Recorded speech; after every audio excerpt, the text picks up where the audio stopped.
Assalamualaikum warahmatullahi wabarakatuh. Shalom, Om Swastiastu, Namo Buddhaya. Perkenalkan, nama saya Manuel Basauli PN, Manuel Basauli Penglihatan Nenggolan dengan NPM 2211031134, beserta rekan saya Mika Valentino dengan NPM 2211031110. Yang saya hormati Ibu Retno Yuni, SE, selaku dosen pengampu mata kuliah akuntansi keuangan menengah 1, dan yang saya banggakan teman-teman sekalian yang tengah menyaksikan video ini. Pada kesempatan kali ini, kami akan mempresentasikan hasil dari laporan Project Based Learning kami terkait tentang kajian komprehensif atas implementasi PSAK nomor 1, 2, 14, 16, dan 55 pada PT Elnusa Terbuka. PT Elnusa Terbuka adalah perusahaan Indonesia yang beroperasi di sektor jasa energi. Didirikan pada tanggal 25 Januari 1969 dan diresmikan pada tanggal 9 September 1969. PT Elnusa telah menjadi salah satu perusahaan yang terkemuka dalam menyediakan layanan terintegrasi di sektor hulu minyak dan gas di Indonesia. Selanjutnya adalah kegiatan bisnis yang dilakukan oleh PT Elnusa. Yang pertama, bidang jasa. PT Elnusa Terbuka menawarkan berbagai jasa terkait industri minyak, gas, dan energi. Ini termasuk layanan eksplorasi dan produksi minyak dan gas, survei geofisika, geologi, perawatan fasilitas, jasa konstruksi dan instalasi, manajemen proyek, serta layanan logistik data penyimpanan. Kedua, bidang perdagangan. PT Elnusa Terbuka terlibat dalam perdagangan peralatan industri, suku cadang, dan peralatan teknologi terkait industri minyak dan gas. Mereka juga dapat terlibat dalam perdagangan minyak mentah dan produk energi lainnya. Yang ketiga adalah bidang pertambangan. Dalam bidang pertambangan, PT Elnusa menyediakan berbagai layanan untuk minyak industri dan gas. Ini termasuk layanan geofisika, geologi, pengoboran sumur, pengujian sumur, dan manajemen produksi. Dan yang keempat adalah bidang pembangunan. PT Elnusa Terbuka terlibat dalam pembangunan infrastruktur dan fasilitas terkait industri minyak, gas, dan energi. Mereka menyediakan jasa konstruksi, instalasi, perawatan fasilitas, serta manajemen proyek. Dan terakhir, bidang perindustrian. Dalam bidang perindustrian, PT Elnusa Terbuka menyediakan solusi teknologi dan perangkat lunak untuk industri minyak, gas, dan energi. Mereka berfokus pada pengembangan sistem informasi, peralatan, industri, dan solusi teknologi lainnya untuk meningkatkan efisiensi dan produktivitas industri. Selanjutnya adalah kepemilikan saham PT Elnusa. Pertama, Pertamina sebesar 41,1%. Pertamina, perusahaan minyak dan gas milik negara Indonesia, memiliki kepemilikan saham sebesar 41,1% dalam PT Elnusa Terbuka. Hal ini menunjukkan bahwa Pertamina adalah salah satu pemegang saham mayoritas perusahaan ini. Dua, dana pensiun Pertamina sebesar 14,9%. Dana pensiun Pertamina yang merupakan dana pensiun karyawan Pertamina memiliki kepemilikan saham sebesar 14,9% dalam PT Elnusa Terbuka. Ini menunjukkan bahwa dana pensiun Pertamina memiliki sebagian kecil kepemilikan saham perusahaan. Dan yang ketiga, publik sebesar 44%. Sisanya sebanyak 44% saham PT Elnusa Terbuka dimiliki oleh publik. Saham ini dapat dimiliki oleh investor institusi, individu, ataupun pemegang saham lainnya yang bukan Pertamina atau dana pensiun Pertamina. Selanjutnya adalah overview kinerja perusahaan. Yang pertama adalah laporan laba rugi dan penghasilan komprehensif lain konsolidasian. Laporan laba rugi dan penghasilan komprehensif lain konsolidasian adalah laporan yang menyajikan kinerja keuangan perusahaan secara komprehensif. Laporan ini mencakup pendapatan, beban, laba rugi bersih, serta penghasilan komprehensif lain yang dihasilkan oleh perusahaan selama periode waktu tertentu. Informasi yang terdapat dalam laporan ini memberikan gambaran tentang kinerja keuangan perusahaan, termasuk laba bersih yang dihasilkan, dan pengaruh dari faktor lain yang mempengaruhi keuangan perusahaan. Yang kedua adalah laporan posisi keuangan konsolidasian. Laporan posisi keuangan konsolidasian adalah laporan yang menyajikan posisi keuangan perusahaan pada satu titik waktu tertentu. Laporan ini mencakup aset, kewajiban, dan ekuitas perusahaan. Informasi yang terdapat dalam laporan ini memberikan gambaran tentang kekayaan perusahaan, kewajiban yang dimiliki, serta modal yang diinvestasikan oleh pemegang saham. Yang ketiga adalah laporan arus kas konsolidasian. Laporan arus kas konsolidasian adalah laporan yang menyajikan arus kas yang dihasilkan dan digunakan oleh perusahaan selama periode waktu tertentu. Laporan ini mencakup arus kas dari aktivitas operasional, investasi, dan pendanaan. Informasi yang terdapat dalam laporan ini memberikan gambaran tentang kemampuan perusahaan dalam menghasilkan arus kas dari operasionalnya, investasi yang dilakukan, serta pendanaan yang dilakukan. Berikutnya adalah cuplikan atau bagian dari laporan laba rugi dan penghasilan komprehensif lain konsolidasian milik PT Elnusa Terbuka. yang menurut kami menarik perhatian untuk melihat apa yang terjadi seperti yang kami paparkan melalui slide ini. Dapat dilihat ada 3 hal yang dapat kami analisis. Yang pertama, PT Lusa berhasil mengendalikan biaya operasional secara efisien. Mengapa? Karena jika kita perhatikan, pendapatan yang menurun dari angka 838,5 triliun menjadi 772,6 triliun atau menurun sebesar 7,1%. Hal ini sejalan dengan penurunan beban pokok pendapatan yang juga menurun sebesar sekitar 7,8%. Lalu yang kedua, adanya peningkatan beban keuangan akibat faktor eksternal. Mengapa? Menurut kami, hal ini mungkin disebabkan oleh kenaikan bunga bank dan kerugian dari selisih kurs. Karena seperti yang kita ketahui, akhir 2019 hingga akhir 2020, dunia tengah menghadapi bencana global yang tentunya mempengaruhi jalannya perekonomian, baik dalam skala nasional maupun skala internasional. Dan yang ketiga, adanya penurunan laba rugi tahun berjalan yang diakibatkan oleh penurunan laba tahun berjalan dan penurunan penghasilan komprehensif. Selanjutnya adalah cuplikan atau bagian dari laporan posisi keuangan konsolidasian milik PT Lusa Terbuka. Dari slide ini, terdapat 3 analisis yang kami cari. Pada poin pertama, PT Lusa berhasil menaikkan asetnya dari tahun 2019 ke 2020, yaitu dari nominal 6.805.037 menjadi 7.562.822. Kedua, adanya kenaikan yang signifikan pada jumlah liabilitas, di mana PT Lusa mengalami kenaikan dikarenakan akuisisi atau investasi yang dilakukan oleh perusahaan dan juga bisa dilakukan oleh aktivitas-aktivitas PT Lusa lainnya yang membuat kenaikan tersebut. Dan yang ketiga, PT Lusa sudah berhasil meningkatkan ekuitas dikarenakan laba bersih PT Lusa terus meningkat. Selanjutnya adalah cuplikan atau bagian dari laporan arus kas konsolidasian milik PT Lusa. Dari saat ini dapat dilihat ada 3 poin yang kami analisis. Pertama, PT Lusa dapat meningkatkan kas bersih yang diperoleh dari aktivitas operasi yang telah dilaksanakan perusahaan. Kedua, PT Lusa menggunakan kas bersih yang digunakan untuk aktivitas investasi, di mana pada slide ini terlihat terjadinya kenaikan perolehan kas bersih. Dan yang ketiga, defisit dari aktivitas pendanaan mengalami kenaikan yang sangat drastis dari angka 200 ribuan menjadi 40 ribuan.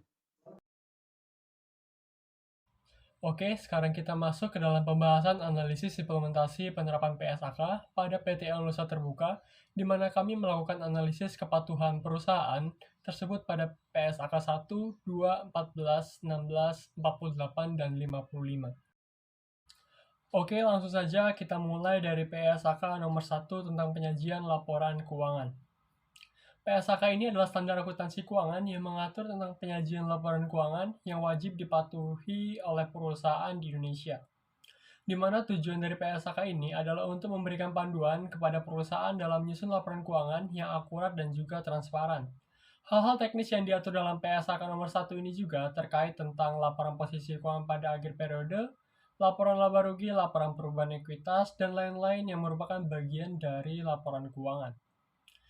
Di sini kami melakukan analisis terhadap beberapa bagian, di mana bagian yang pertama terkait dengan entitas yang harus disajikan dalam laporan keuangan, di mana Anda dapat melihatnya pada tampilan slide yang kami sajikan saat ini.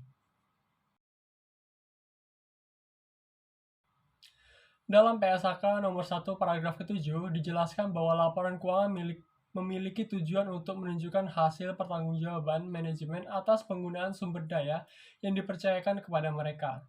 Dalam rangka mencapai tujuan tersebut, laporan keuangan harus menyajikan elemen-elemen berikut, yakni aset, liabilitas, ekuitas, pendapatan dan beban, kontribusi dari dan distribusi kepada pemilik, serta arus kas. Tentunya selama kami melakukan analisis terhadap laporan keuangan milik PT Lusa Terbuka, melalui annual report-nya kami menemukan semua elemen-elemen tersebut, yakni aset, liabilitas, ekuitas, pendapatan dan beban, kontribusi dari dan distribusi kepada pemilik, serta juga arus kas. Sehingga kami dapat menyimpulkan bahwa terkait hal ini, PT Lusa berhasil memenuhi entitas yang harus disajikan dalam laporan keuangan. Beralih ke analisis yang kedua, di mana kami melakukan analisis terhadap komponen laporan keuangan yang lengkap. Dalam paragraf ke-11 PLK nomor 1 tahun 2013, dijelaskan bahwa laporan keuangan yang lengkap terdiri dari komponen-komponen seperti yang disajikan dalam tabel pada slide ini. Dan tentunya kami juga menemukan setiap komponen-komponen tersebut dalam laporan keuangan pada annual report PT Usaha Terbuka, seperti laporan posisi keuangan pada akhir periode, laporan laba rugi dan penghasilan komprehensif lain selama periode, laporan perubahan ekuitas selama periode, laporan arus kas selama periode, catatan atas laporan keuangan yang berisikan kebijakan akuntansi penting dan informasi penjelasan lain, serta laporan posisi keuangan pada awal periode sebelumnya. Oke, terkait dengan frekuensi pelaporan, dalam paragraf ke-34 PSAK nomor 1 tahun 2009, dijelaskan bahwa perusahaan wajib memberikan laporan keuangan yang lengkap paling tidak setiap tahun, di mana bila mana kita mengakses laman website Annual Report PT Nusa Terbuka, kita akan mendapati bahwa perusahaan ini secara konsisten memberikan laporan keuangan setiap tahun, sehingga dalam hal ini PT Nusa Terbuka telah sesuai dalam hal frekuensi pelaporan. Selanjutnya ada identifikasi informasi, di mana identifikasi informasi ini atas laporan keuangan dan catatan atas laporan keuangan. Di mana dalam paragraf ke-49 PSAK nomor 1 revisi tahun 2009 menjelaskan laporan keuangan dan catatan terkait harus memiliki atau menyajikan informasi seperti nama entitas, lalu apakah merupakan laporan keuangan satu entitas atau suatu kelompok entitas, lalu tanggal akhir periode pelaporan, mata uang yang digunakan, serta pembulatan yang digunakan. Kami telah menganalisis setiap laporan keuangan dan catatan atas laporan keuangan yang terkait dan dapat menyimpulkan bahwa PT Alnusa telah memenuhi setiap informasi yang dibutuhkan untuk disajikan dalam laporan keuangan dan catatan atas laporan keuangan mereka, seperti yang ditunjukkan di tabel di samping, di mana, sebagai contoh, seperti informasi yang harus disajikan, nama entitas, yakni PT Alnusa Tbk, laporan atas suatu entitas atau sekelompok entitas, yakni ada laporan untuk satu entitas dan juga ada laporan atas satu kelompok entitas, tanggal akhir periode pelaporan yakni 31 Desember 2020, mata uang yang digunakan adalah rupiah, dan pembulatan yang digunakan adalah jutaan rupiah.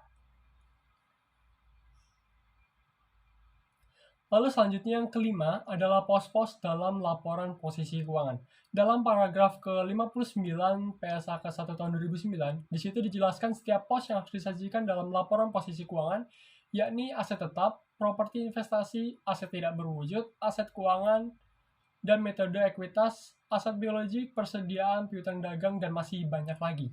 Nah, dalam implementasinya oleh PT Nusa Terbuka, hampir seluruh aspek tersebut disajikan. Namun ada beberapa yang tidak disajikan seperti aset biologik, mungkin karena PT Nusa sendiri tidak memiliki aset tersebut hingga tidak menyajikan aspek tersebut.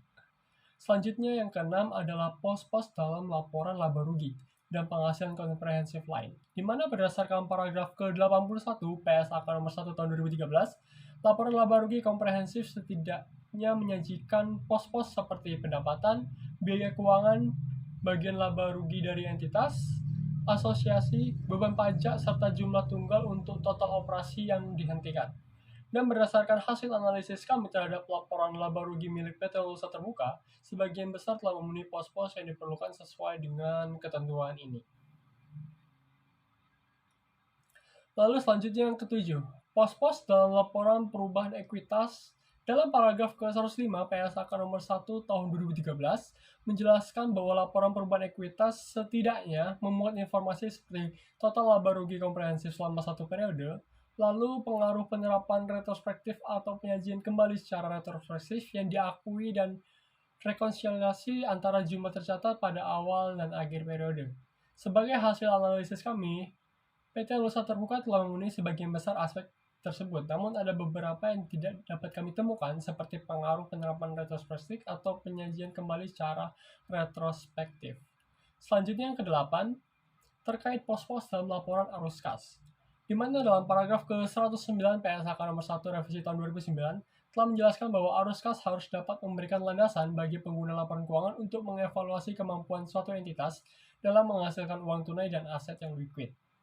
Dan sebagai hasil analisis kami, laporan arus kas PT Nusa Terbuka telah memberikan informasi yang memadai bagi pengguna laporan keuangan untuk mengevaluasi kemampuan perusahaan dalam menghasilkan kas dan setara kas, serta kebutuhan perusahaan dalam menggunakan arus kas tersebut.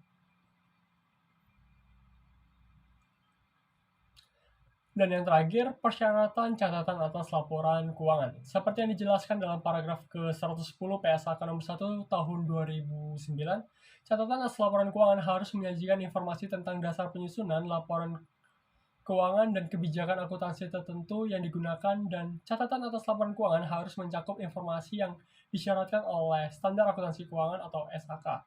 Sebagai hasil analisis kami, PT Nusa Terbuka telah mematuhi isi dari paragraf tersebut, di mana catatan atas laporan keuangannya secara rinci telah menyajikan informasi yang dibutuhkan tentang penyusunan laporan keuangan.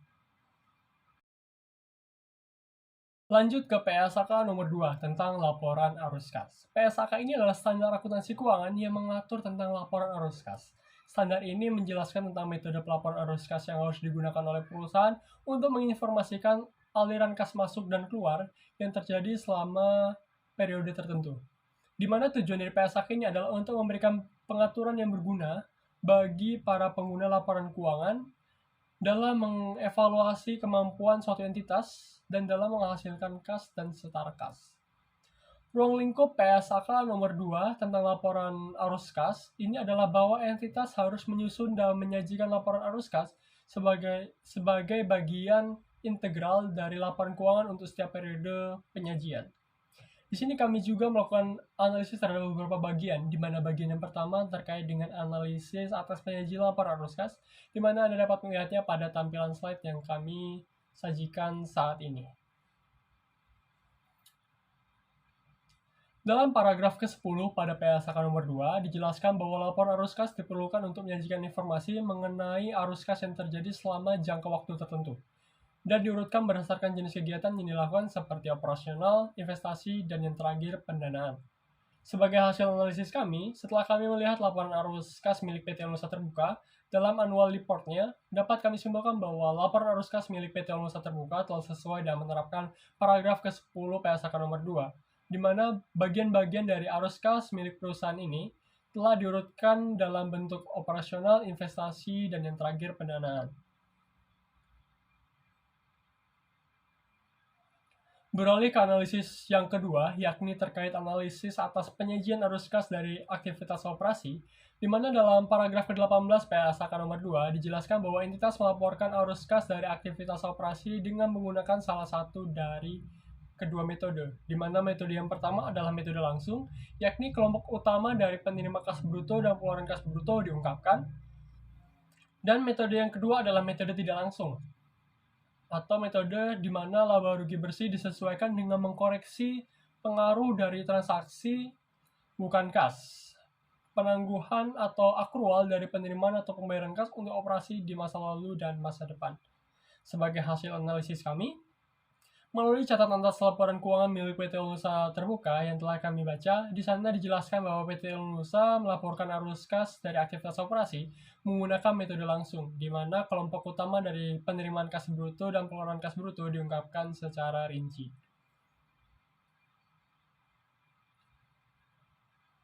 Beralih ke analisis yang ketiga, yakni terkait analisis atas penyajian arus kas dari aktivitas investasi dan pendanaan, di mana dalam paragraf ke-21 PSAK nomor 2 dijelaskan bahwa entitas harus melaporkan secara terpisah kelompok utama penerimaan kas bruto dan pengeluaran kas bruto yang berasal dari aktivitas investasi dan pendanaan. Dan sebagai hasil analisis kami setelah kami memperhatikan laporan arus kas milik PT Nusa Terbuka, perusahaan ini telah menyajikan laporan arus kas dalam laporan keuangan konsolidasian miliknya yang secara terpisah mengungkapkan kelompok utama penerimaan kas bruto dan pengeluaran kas bruto yang berasal dari aktivitas investasi dan juga pendanaan. Dan yang terakhir, analisis terkait pajak penghasilan, di mana dalam paragraf ke-33 PSAK nomor 2 dijelaskan bahwa dalam penyajian laporan keuangan, arus kas yang terkait dengan pajak penghasilan harus dipisahkan dan dikelompokkan sebagai arus kas dari aktivitas operasional, kecuali jika secara khusus dapat diidentifikasi sebagai aktivitas pendanaan dan investasi. Sejalan dengan itu, hasil analisis kami setelah melihat laporan arus kas milik PT Nusa Terbuka, PT Nusa Terbuka telah memenuhi persyaratan untuk mengungkapkan secara terpisah dan mengklasifikasikan arus kas yang berkaitan dengan pajak penghasilan sebagai arus kas dari aktivitas operasi. Oke, selanjutnya adalah PSAK nomor 14. PSAK nomor 14 adalah standar akuntansi keuangan yang mengatur tentang akuntansi untuk persediaan.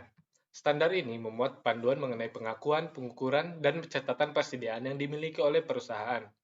Tujuan dari PSAK nomor 14 ini adalah untuk memberikan panduan bagi perusahaan dalam pengakuan, pengukuran, dan penyajian aset yang dimiliki untuk disewakan. Standar ini mengatur tentang penyewaan aset dalam bentuk sewa guna usaha, sewa operasi, dan bentuk-bentuk lainnya yang sejenis. Ruang lingkup SAK 14 tentang persediaan, seperti yang dijelaskan dalam paragraf 2, mencakup semua jenis persediaan, kecuali beberapa pengecualian. Persediaan yang tidak termasuk dalam lingkup PSAK meliputi pekerjaan dalam proses pada kontrak konstruksi, persediaan terkait real estate, instrumen keuangan, aset biologis terkait aktivitas pertanian dan produksi pertanian pada saat panen, aset biologis terkait hasil hutan, dan hasil tambang umum serta hasil tambang minyak gas bumi. Selanjutnya, analisis pengukuran persediaan pengukuran biaya persediaan. Ketentuan persediaan harus diukur berdasarkan biaya atau nilai realisasi neto dan yang harus digunakan adalah nilai yang lebih rendah di antara keduanya. Biaya persediaan harus mencakup semua biaya yang terkait dengan persediaan tersebut. Kelengkapan yang sudah terpenuhi. Dalam catatan atas laporan keuangannya, PT Lusa menyatakan bahwa persediaan diukur dengan menggunakan nilai terendah antara biaya perolehan atau nilai realisasi neto. Dan lagi, dalam catatan atas laporan keuangannya, PT Lusa menyatakan bahwa biaya perolehan persediaan mencakup segala pengeluaran untuk mengubah bahan mentah menjadi bahan siap didistribusikan. Oke, saya akan menambahkan beberapa materi dalam slide ini. Pengukuran biaya persediaan. Berdasarkan catatan atas laporan keuangan yang telah ditunjukkan di atas, kami dapat menganalisis kepatuhan PT Anusa terhadap isi dari paragraf 8 dan 9 pada PSAK sebagai berikut. Pada PSAK 14 sebagai berikut. Pada paragraf 8, pada PSAK 14 menyatakan bahwa persediaan harus diukur berdasarkan biaya atau nilai realisasi neto, mana yang lebih rendah. Dalam catatan atas laporan keuangan yang diberikan, PT Elusa menyatakan bahwa persediaan diukur dengan menggunakan nilai terendah antara biaya perolehan atau nilai realisasi neto. Oleh karena itu, PT Elusa memenuhi persyaratan dengan menggunakan pendekatan yang sesuai.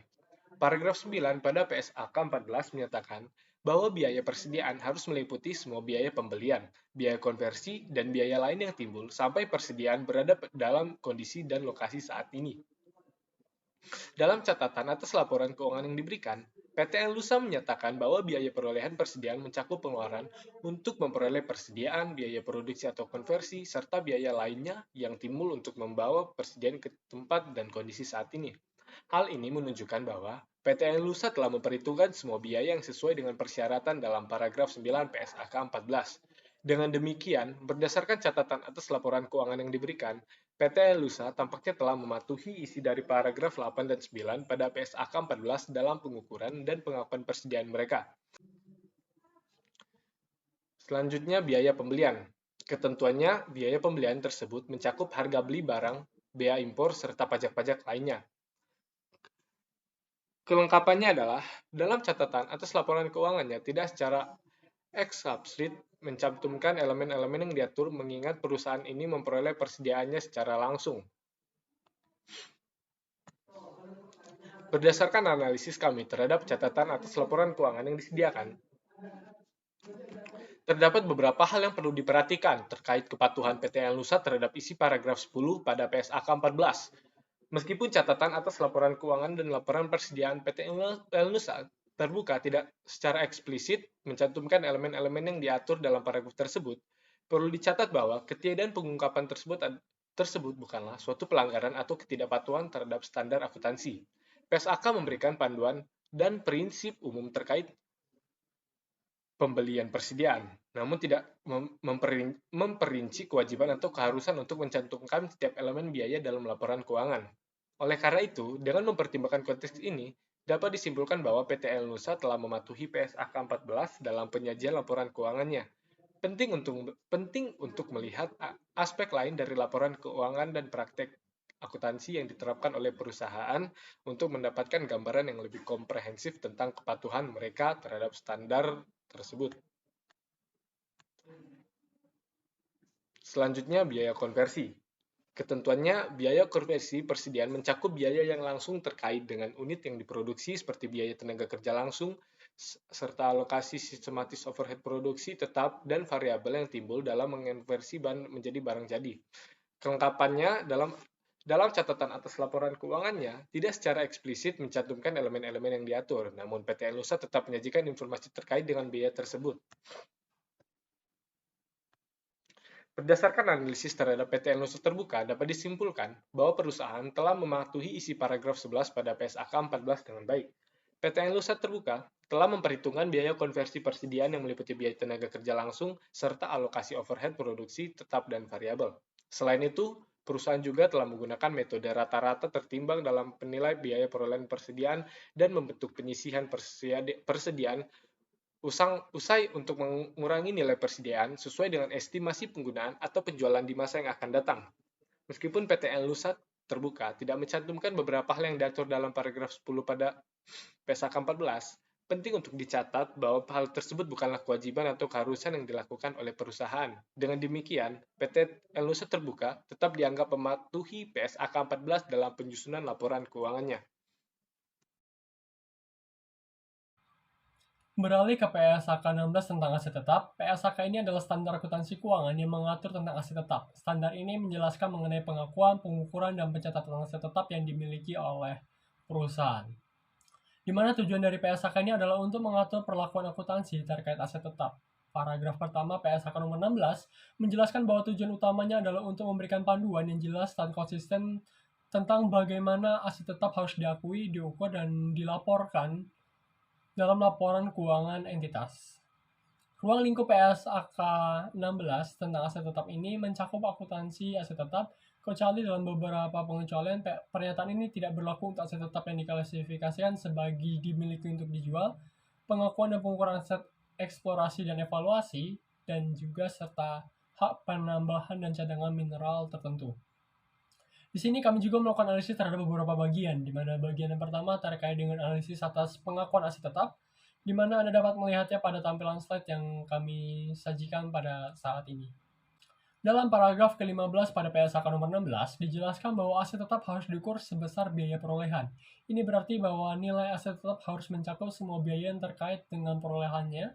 Dalam hal ini, biaya perolehan mencakup harga aset tersebut, termasuk biaya impor dan pajak pembelian yang tidak boleh dikreditkan.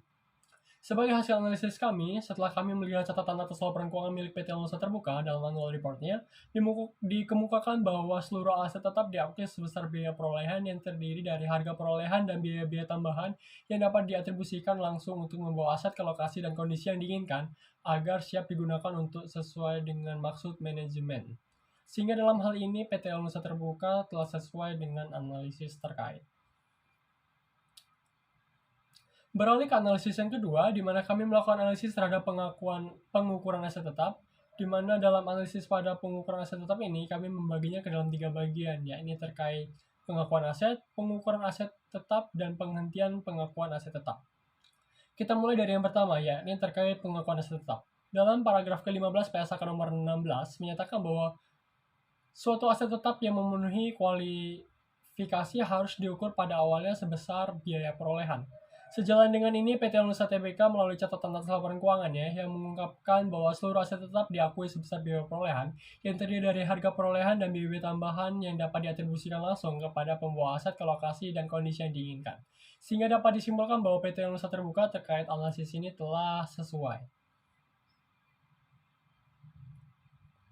Beralih ke bagian yang kedua, yakni terkait penyusutan aset tetap, paragraf ke-30 PSAK nomor 16 menjelaskan bahwa entitas harus untuk mencatat aset tetap sebesar biaya perolehan dikurangi akumulasi penyusutan dan akumulasi rugi penurunan nilai aset.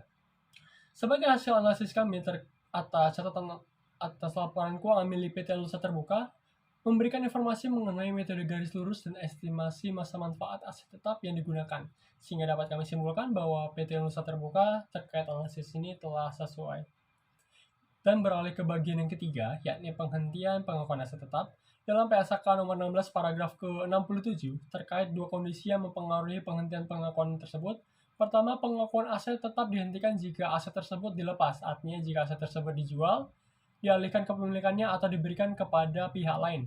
Kedua, Pengakuan aset tetap juga dihentikan ketika tidak ada lagi masa manfaat ekonomi yang diharapkan dari penggunaan atau pelepasan aset tersebut di masa depan. Dalam situasi ini, jika aset tidak lagi memberikan keuntungan ekonomi yang diantisipasi. Sebagai hasil analisis kami terhadap catatan atas laporan keuangan milik PT Indonesia Terbuka yang telah menyebutkan bahwa jumlah aset tercatat aset tetap dihentikan pengakuannya saat dilepaskan atau tidak ada manfaat ekonomi di masa depan yang diharapkan dari penggunaan atau pelepasannya, sehingga dapat kami simpulkan bahwa PT Indonesia Terbuka terkait analisis ini telah sesuai. Beralih ke analisis yang ketiga, di mana kami melakukan analisis terhadap pengungkapan aset tetap, di mana di sini ada beberapa hal yang diatur, yakni yang pertama, adanya dasar pengukuran yang digunakan dalam menentukan jumlah tercatat bruto. Sejalan dengan ini, catatan atas laporan milik PT Indonesia Terbuka menyatakan bahwa seluruh aset tetap diakui sebesar biaya perolehan yang mencakup harga perolehan dan biaya tambahan yang dapat diatribusikan langsung, sehingga hal ini telah sesuai dengan analisis terkait. Yang kedua, adanya metode penyusutan yang digunakan sebagai hasil analisis kami. Pada catatan atas laporan milik PT Indonesia Terbuka menyatakan bahwa metode penyusutan yang digunakan adalah metode garis lurus, sehingga kami dapat menyimpulkan PT Indonesia Terbuka telah sesuai dengan ketentuan yang diatur dalam bagian ini. Yang ketiga, adanya umur manfaat atau tarif penyusutan yang digunakan. Sejalan dengan ini, catatan atas laporan keuangan milik PT Indonesia Terbuka menyebutkan umur manfaat yang digunakan untuk menghitung penyusutan masing-masing kelompok aset tetap, seperti bangunan, prasarana, dan instalasi memiliki umur manfaat antara 4 sampai 20 tahun, sehingga hal ini telah sesuai dengan analisis terkait. Lalu yang keempat, adanya jumlah tercatat bruto dan akumulasi penyusutan. Sebagai hasil analisis kami, pada catatan atas laporan keuangan milik PT Indonesia Terbuka telah menyajikan jumlah tercatat bruto dan akumulasi penyusutan pada awal dan akhir periode untuk setiap kelompok aset tetap, sehingga hal ini telah sesuai dengan analisis terkait. Dan yang kelima, adanya rekonsiliasi jumlah tercatat pada awal dan akhir periode. Sejalan dengan ini, laporan posisi keuangan milik PT Indonesia Terbuka telah menyajikan aset tetap pada periode akhir dan periode awal, serta terdapat perbedaan jumlah tercatat antara kedua periode tersebut. Serta catatan atas laporan keuangan PT Indonesia Terbuka juga memberikan penjelasan yang memadai mengenai pengakuan penyusutan dan penurunan nilai aset tetap, serta menjelaskan prinsip-prinsip yang diterapkan, sehingga dalam hal ini kami hasil analisis dari kami adalah ini telah sesuai dengan analisis di atas. Beralih ke PSAK 48 tentang penurunan nilai aset. PSAK ini adalah standar akuntansi keuangan yang mengatur tentang instrumen keuangan. Standar ini memuat panduan mengenai pengakuan, pengukuran, dan pencatatan instrumen keuangan yang dimiliki dan diterbitkan oleh perusahaan. Di mana tujuan dari PSAK ini adalah untuk memberikan panduan bagi perusahaan dalam pengakuan, pengukuran, dan penyajian instrumen keuangan, termasuk pengungkapan informasi yang diperlukan dalam laporan keuangan. Ruang lingkup PSAK 48 tentang penurunan nilai aset ini mencakup panduan tentang pengakuan, pengukuran, dan pengungkapan informasi tentang instrumen ekuitas yang diterbitkan oleh suatu entitas. Instrumen ekuitas yang dimaksud mencakup saham biasa, saham preferen, waran, opsi saham, serta instrumen keuangan lain yang memiliki karakteristik ekuitas. Di sini kami juga melakukan analisis terhadap 3 bagian, di mana bagian yang pertama terkait tentang analisis pengakuan dan pengukuran rugi penurunan nilai, di mana Anda dapat melihatnya pada tampilan slide yang kami sajikan saat ini. PSAK 48 paragraf 59 tahun 2014 menjelaskan bahwa rugi penurunan nilai diakui jika nilai terpulihkan aset lebih kecil daripada nilai tercatatnya, serta pengakuan rugi penurunan nilai dilakukan dengan mengurangi nilai tercatat aset hingga mencapai nilai terpulihkan. Dengan informasi yang tersedia, seperti catatan atas laporan keuangan, lalu laporan aset tetap, dan juga laporan laba rugi, dapat dilihat bahwa terdapat penurunan nilai pada tahun 2020 dibandingkan dengan tahun 2019, yang tercermin dalam provisi penurunan nilai yang bernilai negatif pada tahun 2020. Meskipun ada beberapa informasi tambahan yang diperlukan untuk menganalisis terkait akan hal ini, namun dalam hal ini sudah cukup untuk disimpulkan bahwa PT Indonesia telah sesuai dalam menerapkannya. Beralih ke analisis yang kedua, di mana kami melakukan analisis terhadap pengukuran jumlah terpulihkan yang menjelaskan terdapat 2 cara untuk memulihkan nilai aset tersebut. Pertama, aset dapat dijual untuk menghasilkan kas, dan cara kedua adalah dengan menggunakan aset untuk operasi hingga menghasilkan aliran kas. Sejalan dengan ini, PT Nusa Tbk melalui catatan laporan keuangannya yang mengungkapkan bahwa grup melakukan pengukuran jumlah terpulihkan dari unit penghasilan kas tertentu berdasarkan nilai wajar dikurangi biaya pelepasannya. Hal ini menunjukkan bahwa perusahaan memperhatikan pengukuran jumlah terpulihkan dalam penilaian aset dan liabilitas. Dan mengingat bahwa PT Nusa juga telah menjelaskan terkait dengan penjualan-penjualan aset data mereka pada catatan laporan keuangan bila mana aset mereka tidak memiliki masa manfaat atau manfaat yang dapat diharapkan, sehingga kami dapat menyimpulkan masih terdapat kesesuaian dalam kedua hal tersebut. Beralih ke analisis yang ketiga, di mana kami melakukan analisis terhadap pengungkapan rugi penurunan nilai, di mana dalam hal ini mengatur ketentuan-ketentuan seperti yang ditampilkan di tabel di samping, yakni entitas untuk mengungkapkan informasi terkait rugi penurunan nilai aset. Entitas juga mengungkapkan jumlah pembalikan rugi penurunan nilai yang diakui dalam laba rugi selama periode pelaporan, mengungkapkan jumlah rugi penurunan nilai aset revaluasi yang diakui dalam menghasilkan comprehensive line selama periode. Dan yang terakhir, entitas juga mengungkapkan jumlah pengembalikan rugi penurunan nilai atas revaluasi yang diakui dalam penghasilan komprehensif lain selama periode. Meskipun kami tidak menemukan informasi terkait khusus tentang rugi penurunan nilai yang spesifik, kami menyimpulkan bahwa PT Nusa Terbuka telah sesuai dengan ketentuan-ketentuan di atas karena entitas dalam laporan laba rugi dan catatan atas laporan keuangannya tetap menunjukkan informasi penurunan nilai aset yang terjadi dari 2019 menuju 2020. Selanjutnya yang terakhir adalah PSAK 55. PSAK 55 adalah standar akuntansi keuangan yang diterbitkan pada tahun 2011 yang terdiri dari paragraf 1 hingga paragraf 113 serta pedoman aplikasi. Standar ini yang berjudul Instrumen Keuangan, Pengakuan dan Pengukuran, dilengkapi dengan panduan implementasi dan contoh ilustrasi yang bukan merupakan bagian resmi dari PSAK 55. Semua paragraf dalam PSAK ini memiliki kekuatan mengatur yang sama. Tujuan PSAK 55 adalah mengatur prinsip-prinsip dasar pengakuan, pengukuran aset keuangan, liabilitas keuangan, dan kontrak pembelian atau penjualan item non-keuangan. Ruang lingkup dari PSAK 55 mencakup semua jenis instrumen keuangan kecuali beberapa pengecualian. PSAK 55 tidak berlaku untuk penyertaan pada entitas anak, entitas asosiasi, dan ventura bersama yang dilaporkan berdasarkan PSAK 4, PSAK 15, dan PSAK 12. Selain itu, hak dan kewajiban dalam sewa yang diatur dalam PSAK 30, serta hak dan kewajiban pemberi kerja berdasarkan program imbalan kerja yang diatur dalam PSAK 24 juga tidak termasuk dalam ruang lingkup PSAK 55. Oke, yang pertama adalah analisis pengakuan awal. Ketentuannya, entitas harus mengungkapkan aset keuangan atau liabilitas keuangan dalam laporan posisi keuangan mereka jika mereka terlibat dalam kontrak instrumen tersebut. Kesesuaiannya adalah melalui laporan posisi keuangan dan laporan arus kas, perusahaan telah mengklasifikasikan aset keuangan dengan benar berdasarkan metode yang ditetapkan. Dalam analisis pengakuan awal, secara keseluruhannya, PTN Nusa Terbuka dapat dikatakan telah patuh dan sesuai dalam menerapkan PSAK 55 paragraf ke-14 melalui laporan posisi keuangan dan laporan arus kas. Perusahaan telah mengklasifikasikan aset keuangan dengan benar berdasarkan metode yang ditetapkan dan telah melaksanakan pengujian SPPI untuk memastikan kesesuaian karakteristik arus kas kontraktual. Selain itu, laporan arus kas perusahaan juga mencerminkan aktivitas operasi, investasi, dan pendanaan yang relevan. Hal ini menunjukkan komitmen perusahaan dalam menyajikan informasi keuangan yang akurat dan konsisten sesuai dengan standar akuntansi yang berlaku. Yang kedua adalah analisis pengakuan awal dan keuangan dan liabilitas keuangan. Ketentuannya adalah saat aset keuangan atau liabilitas keuangan diakui pertama kali, entitas harus mengukur berdasarkan nilai wajar. Ketika entitas menggunakan akuntansi tanggal penyelesaian untuk aset setelah pengakuan awal, diukur berdasarkan biaya perolehan atau biaya perolehan diamortisasi, maka aset tersebut akan diakui pertama kali dengan nilai wajar pada tanggal transaksi.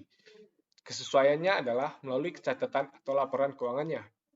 Analisis pengakuan awal aset keuangan dan liabilitas keuangan berdasarkan laporan posisi keuangan PT Nusa Terbuka, terdapat beberapa catatan yang relevan untuk menganalisis kepatuhan atau kesesuaian perusahaan dalam PSAK 55 paragraf 43 dan 44. Pertama, Terkait dengan pengakuan aset keuangan, perusahaan telah mengklasifikasikan aset keuangannya dalam 3 kategori, yaitu 1. Aset keuangan yang diukur pada nilai wajar melalui laba rugi. 2. Aset keuangan yang diukur pada nilai wajar melalui penghasilan komprehensif lainnya. Dan yang ketiga, aset keuangan yang diukur pada biaya perolehan diamortisasi. Kedua aset keuangan seperti kas dan setara kas, piutang usaha, aset keuangan lancar lainnya, dan aset keuangan tidak lancar lainnya telah diklasifikasikan sebagai aset keuangan yang diukur dengan biaya diamortisasi. Namun, investasi pada saham diklasifikasikan sebagai aset keuangan yang diukur pada nilai wajar melalui penghasilan komprehensif lain.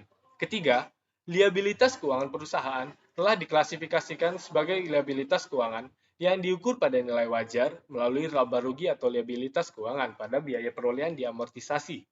Liabilitas keuangan termasuk pinjaman bank jangka pendek, utang usaha, liabilitas jangka pendek lainnya, liabilitas imbalan kerja jangka pendek, beban akrual, utang bank jangka panjang, dan liabilitas sewa. Dalam pengakuan awal, liabilitas keuangan diukur sebesar nilai wajarnya dan biaya transaksi yang terkait dengan perolehan liabilitas keuangan secara langsung ditambahkan atau dikurangkan dari nilai wajar liabilitas keuangan. Berdasarkan analisis ini, PTL Nusa Terbuka telah menerapkan pengakuan aset dan liabilitas keuangannya sesuai dengan ketentuan yang tercantum dalam PSAK 55 paragraf 43 dan 44. Perusahaan telah melakukan klasifikasi yang tepat untuk aset dan liabilitas keuangannya, serta mengukurnya dengan benar sesuai dengan persyaratan yang ditetapkan dalam standar akuntansi yang berlaku. Selanjutnya adalah simpulan dari keseluruhan PSAK yang telah kami implementasikan. Berdasarkan analisis kepatuhan perusahaan terhadap sebagian standar akuntansi, termasuk PSAK, PSAK 1 penyajian laporan keuangan, PSAK 2 laporan arus kas, PSAK 14 persediaan, PSAK 16 aset tetap, PSAK 48 penurunan nilai aset, dan PSAK 55 instrumen keuangan, pengakuan, dan pengukuran.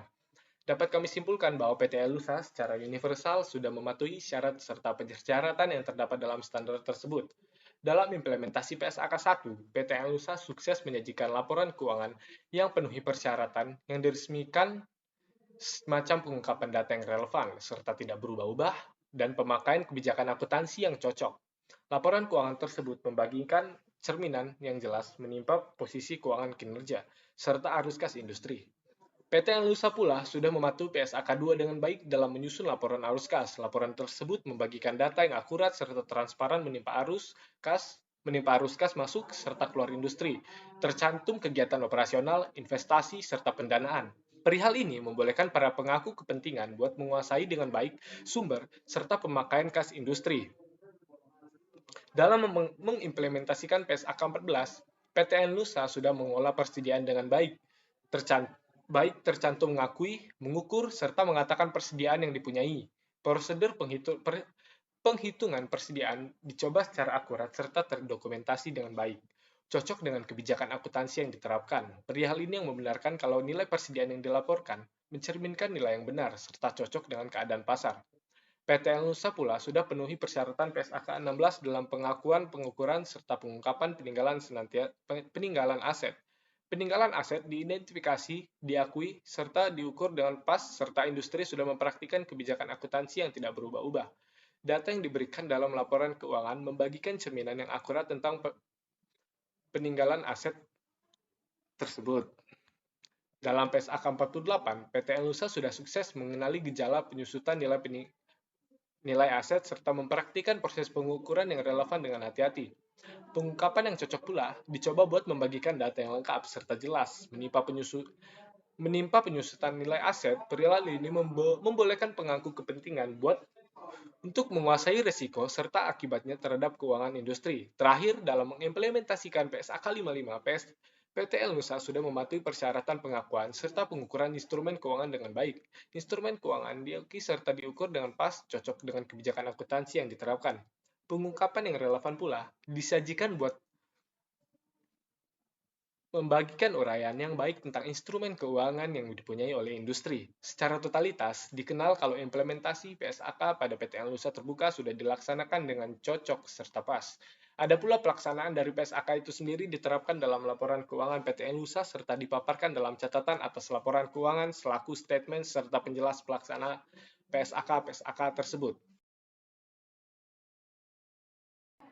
Demikian hasil diskusi yang sudah saya dan rekan saya sampaikan.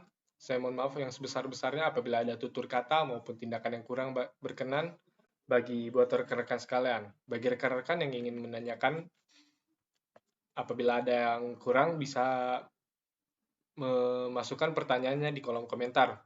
Dengan ini presentasi saya akhiri. Terima kasih atas kehadirannya. Wassalamualaikum warahmatullahi wabarakatuh.